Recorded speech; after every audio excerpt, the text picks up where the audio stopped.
dog has some torque. When he starts walking, his front legs go to the left, like he's really pulling. He's pulling he's got some torque, some foot torque. This is the Dog Walk Chronicles. Today is, January 30th, the feast of John Bosco, which I'll try to make something about him later. Let's see, what can I remember? John Bosco, he was in the 1800s, I believe. His father died. His mother, I think, was very religious, and she was like it looks like we're gonna go John Bosco. His mother was, is a blessed or something. His father dies, and he helps the family when he's really young. He goes to the circus and different places and helps and works. And while he's there, he's learning magic tricks and different things, which he later uses to interest. So he ends up helping the boys who are on the street. And so he'll do some trick, and then he'll give them the gospel. That was something it said, I think when he was young, he would do some magic tricks or something, some stunts, and then he would tell them the homily that he heard in Mass. And so he ended up, I'm pretty sure he hung out with another saint or taught another saint, and he ended up starting a religious order that took care of children, boys, I don't know, something like that.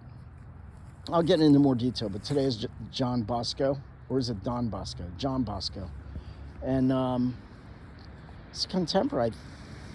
I don't know if he died in the 1900s, made it into the 1900s or not.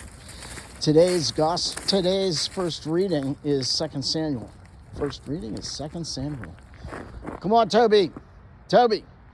And King David decides to do basically a census, and he tells his army to find out how many men there are, I think soldiers. And there's like 800,000 able-bodied military men in Israel and 500,000 in Judah. He comes back and says, David realizes he shouldn't have done that. I don't know the details, but there's a reason they're not supposed to take a census. Haven't really thought that through. Then he says, Lord, I'm sorry, or he says it through the seer, which I guess is the prophet, and I want to say his name is Gad. And so God says, I'm going to give you 3 choices. You can have 3 years of famine, 3 months of being chased by your enemy, or 3 days of pestilence. I thought pestilence was like a disease on your harvest, but according to the dictionary, it's like a disease like tuberculosis, or I forget what they said, something with a T. Anyway, he says, I don't want to be chased by men. I want God to be able to, or basically, he wants to be at the mercy of God, so he'll take one of the 2 natural disasters rather than having men chase him. God, like 67,000 people or 70,000 people die in the 3 days before it's up, and God says, stop to the angel, stop killing. And David says, I did this, I should be punished. I'm the shepherd, don't punish the sheep. After God relented. And I forget what happens then. And in our gospel today, we're in the Gospel of Mark, chapter 6.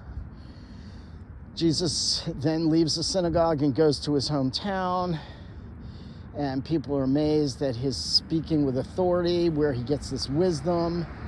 And they say, isn't he a carpenter? Isn't he the carpenter that we know? Isn't he, I think it's the son of Mary?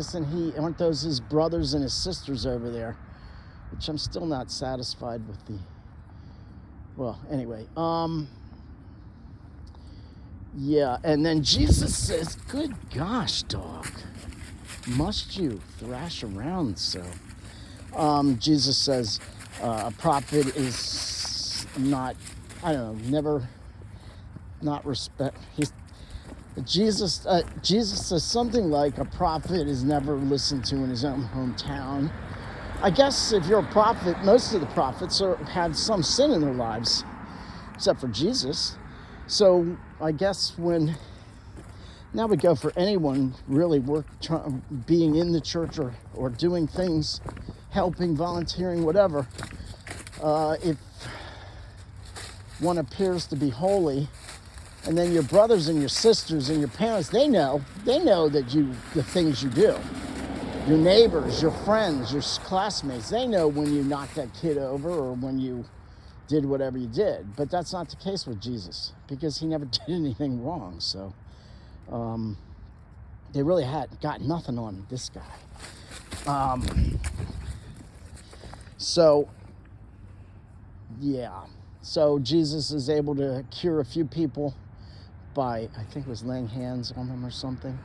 But he was amazed at their lack of faith. So let's remember today to ask the saints to pray for us. Let's have humility. We need help. Our country is divided by people who recognize that there's two sexes and people who think there's many, many sexes.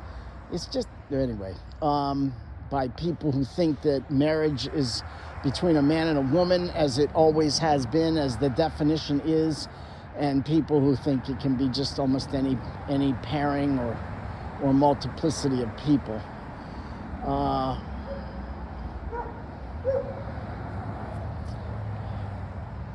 The police dogs.